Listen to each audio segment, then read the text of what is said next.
কাজ করে মহিলারা। এক নাম্বার কাজ হলো আলমার আতুইজা সাল্লাত খামসাহা, 2 নাম্বার ওয়া সামাত শাহরাহা, 3 নাম্বার ওয়া আহসানাত ফারজাহা, 4 নাম্বার ওয়া আতাআত বালাহা।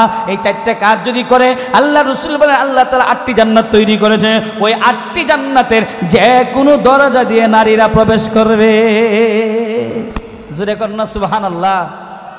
মহিলারা কয়টা কাজ করলে জান্নাতে যাবে?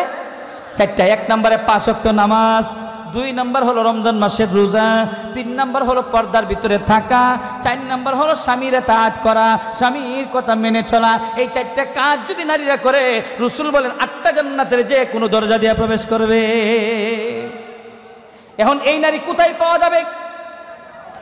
এই নারী কোথায় পাওয়া যাবে? যেই নারী এই 4টা কাজে গুণান্বিত হবে, এই নারী পাওয়া যাবে মহিলা মাদ্রাসার মধ্যে গেলে।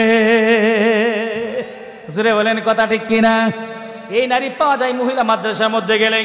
এই মহিলা মাদ্রাসার মধ্যে যেই নারীরা পড়ে, 1 নাম্বার মেয়েরা 5 ওয়াক্ত নামাজ পড়ে, 2 নাম্বার মেয়েরা রমজান মাসে রোজা ছাড়ে না, আর 3 নাম্বার এই মহিলা মাদ্রাসায় যেই সমস্ত মেয়েরা লেখাপড়া করে, ছোট একটা বাচ্চা যেটা বালেগা হইছে না, মাত্র বয়স 7 বছর, এই বাচ্চাটাও বুরকাটা ফইরা জাজুর এখন ঠিক কিনা? মেয়েটা বুরকা পরে। 4 নাম্বার হলো এই মেয়ে যদি কেউ বিবাহ করবে তাহলে তার ঘরটা হবে একটা জান্নাতি ঘর। সুবহানাল্লাহ কইতেন না? এমন মহিলা মাদ্রাসার মেয়ে যদি কেউ বিবাহ করে কোনো যুবক, তাহলে ঘরটা হবে জান্নাতি ঘর। কেন বলছি? কারণ এই মেয়ে মহিলা মাদ্রাসায় পড়ার পরে শিখেছে স্বামীর কদর করতে হবে, স্বামীর ভালোবাসা আদায় করতে হবে, স্বামীর অমান্য কোনো কথা বলা যাবে না, স্বামীর ভালোবাসা আদায় করতে হবে। যত ভালোবাসা আমার আছে সব হলো আমার স্বামীর জন্য, বাহিরের কাহার জন্য আমার ভালোবাসা নাই, আমার স্বামীর জন্য আমার ভালোবাসা যা আছে সবগুলো স্বামীর জন্য জমা রাখে। জোরে কর না সুবহানাল্লাহ। আরেকটু জোরে কর সুবহানাল্লাহ। আজকের যে মাহফিলটা, এই মাহফিলটা হলো মহিলা মাদ্রাসাকে কেন্দ্র করে। কোন মাদ্রাসা?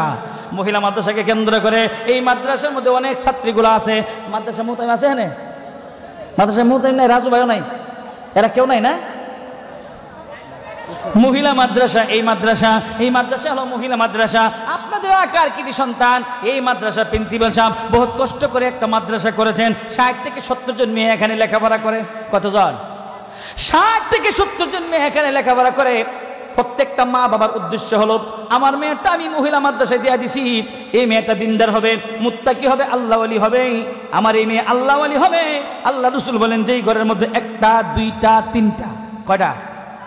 যেই ঘরের মধ্যে 3টা মেয়ে হবে, আর এই 3টা মেয়ে যদি দিনদার হয়, মুত্তাকি হয়, আল্লাহওয়ালি হয়, রাসূল বলেন এই 3টা মেয়ে যদি দিনদার ছেলে দেখে বিবাহ দেয়, তাহলে ওই পিতা মাতাকে আল্লাহ জান্নাতে ঢুকাইয়া দিবে। জোরে কর না সুবহানাল্লাহ। মহিলা মাদ্রাসায় পড়লেও লাভ, কে দুনিয়াও লাভ, আখিরাতেও লাভ। দুনিয়ার লাভ কি, আখিরাতের লাভ কি? দুনিয়ার লাভ হলো এই মেয়েটাকে বিবাহ দেওয়ার সময় আপনার কোনো যৌতুক লাগবে না। কি লাগবে না? এই মেয়েটাকে যখন বিবাহ দিবেন কোনো যৌতুক লাগবে না, আমি গ্যারান্টি দিয়ে যাই। এই মেয়েটাকে এমন ছেলে বিবাহ করতে আসবে যেই ছেলেটা হবে নামাজি, এমন ছেলে বিবাহ করতে আসবে যেই ছেলেটা হবে হাফেজে কোরআন, এমন ছেলে বিবাহ করতে আসবে যেই ছেলেটা হবে আলেম, হাফেজ আলেম আসবে আপনার বাড়িতে। আপনার মেয়েটা দিনদার হয়েছে, আলেমা হয়েছে, এখন আপনার মেয়েটাকে বলবে পছন্দ হয়েছে কিনা, মেয়ে বলবে আমার স্বামী পছন্দ হয়েছে, ছেলে বলবে আমারও মেয়ে পছন্দ হয়েছে। মিয়া বিবি রাজি কিয়া করে কাজী, জামাই বউ রাজি হয়েছে, কাজীর দরকার আছে? আগে একটা সময় ছিল কাজী ছিল না, ছিল কাজী? একটা সময় ছিল কাজী ছিল না। বউ বলছে আমার পছন্দ হয়েছে, ছেলে বলছে আমার পছন্দ হয়েছে, বিসমিল্লাহ কবুল, বিয়ে শাদী হয়ে গেছে, আলহামদুলিল্লাহ। কম ইসলাম কত সহজ, সহজ না? ইসলাম কত সহজ। রাজি হয়েছে, পছন্দ হয়েছে, বিয়ে শাদী হয়ে গেছে। এখন যে ছেলে বিয়ে করলো আপনার মেয়েটাকে, বিসমিল্লাহ কবুল বলল, ছেলের বাবা সাথে গেছে, ছেলের বাবাকে মেয়ের বাবা জিজ্ঞেস করে বিয়ে সাহেব আপনার ছেলের তো পছন্দ হয়েছে, আপনারও পছন্দ হয়েছে, আপনার কোনো দাবি দেওয়া আছে কি? না, কোনো দাবি দেওয়া নাই।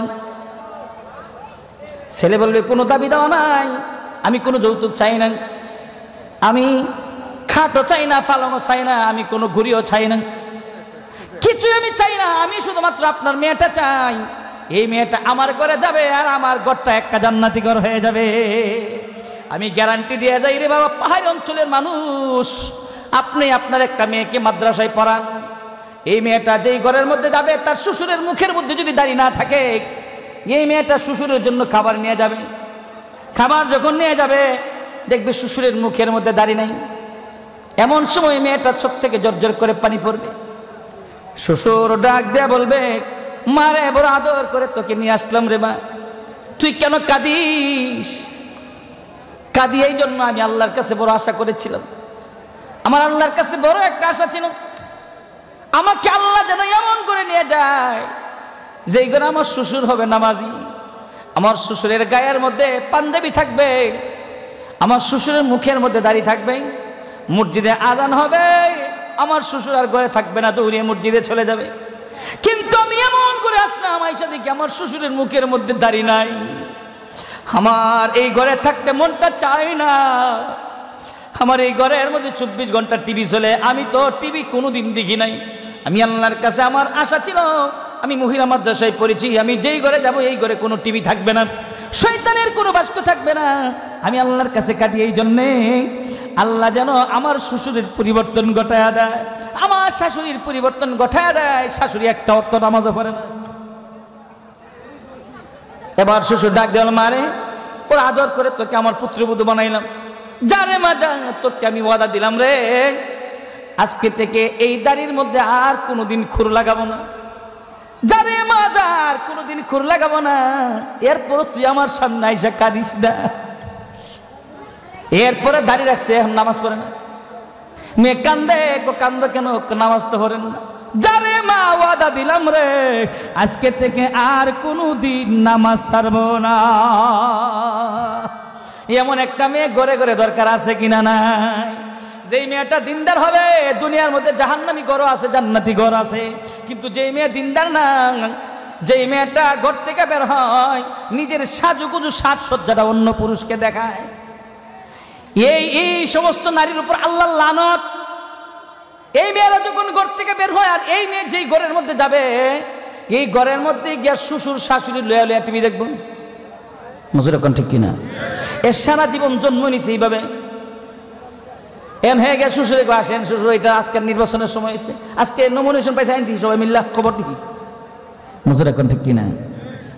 মেয়েটাকে দিনদার বানান, ছেলে দিনদার বানান। আল্লাহ নবী বলেন, কুন আলিমান আও মুতাআল্লিমান আও মুস্তামিআন আও মুহিব্বান ওয়ালা তাকুন খামিসান ফাতাহলিক। রাসূল বলেন, তুমি আলেম হও অথবা তুমি আলেমের ছাত্র হও। আলেমের ছাত্র হতে পারো না, নবীজি বলেন আলেমদের কথা শুনো। তুমি আলেমদের কথাও শুনো না, নবীজি বলেন আলেমদেরকে মোহাব্বত করো, আলেমদেরকে ভালোবাসো, তবে খবরদার 5 নাম্বারটা হয়ও না।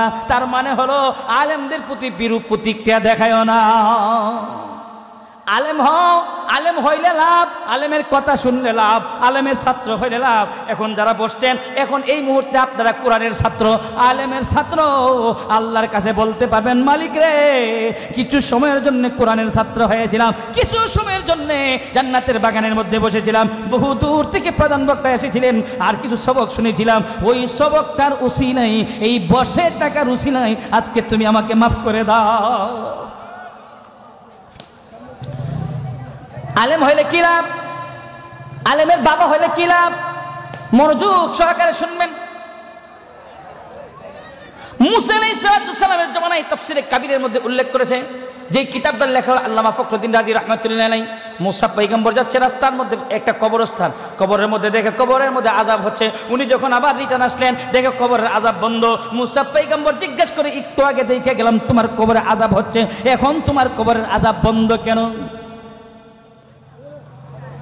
কবরের বাসিন্দা আবার ডাক দেখে, সহিহ হাদিস, সহিহ তাফসীরে কাবীরের মধ্যে উল্লেখ করেছে। লোকটা এবার ডাক দেয়া বলে, ও মুসা কালিমুল্লাহ, ও মুসা পয়গম্বর, আমি আমার পাপের কারণে আমার কবরের মধ্যে শাস্তি হয়েছিল, কিন্তু আমি আমার বিবিকে বলেছিলাম, বিবি রে, আমি যদি চলে যাই তাহলে আমার সন্তানটাকে তুই মাদ্রাসায় দিয়া দিও। সুবহানাল্লাহ কন। আমার বাচ্চাটাকে তুই মাদ্রাসায় দিয়া দিও। আমার বাচ্চা মাদ্রাসায় ঢুকে গেছে, বাচ্চা এখন পড়ছে বিসমিল্লাহির রহমানির রহিম, বাচ্চা পড়তেছে বিসমিল্লাহির রহমানির রহিম। বিসমিল্লাহির রহমানির রহিমের মধ্যে আল্লাহর 99টি নামের মধ্যে 2টা নাম আছে, একটা নাম হলো রহমান আর একটা নাম হলো রহিম। আল্লাহ তাআলা আমার কবরের মধ্যে আযাবের ফেরেশতাদেরকে বলেন, এই আযাবের ফেরেশতারা তার ছেলে প্রতিদিন পড়ার মধ্যে বলছে বিসমিল্লাহির রহমানির রহিম, আল্লাহ তুমি রহমান গো, আল্লাহ তুমি রহিম। যেই বাচ্চা বারবার রহমান করে রহিম করে ডাক দেয়, আমি আল্লাহ কেমন ভাবে তার বাবার কবরের মধ্যে আযাব দিতে পারি। এই জন্য আল্লাহ তাআলা আমার কবরের আযাব বন্ধ করে দিচ্ছেন।